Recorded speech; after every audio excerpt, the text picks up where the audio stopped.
তো আমাদের এই প্রতিষ্ঠান আসলে পরিবেশ নিয়ে কাজ করে।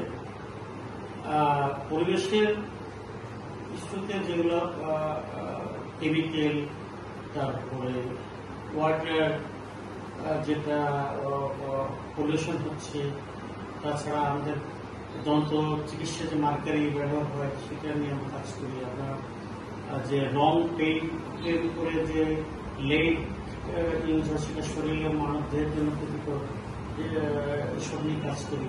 মূলত আমরা রিসার্চ বেস প্রতিষ্ঠান, যেটা আমরা ইন্টারন্যাশনালি এবং ন্যাশনালি কাজ করি।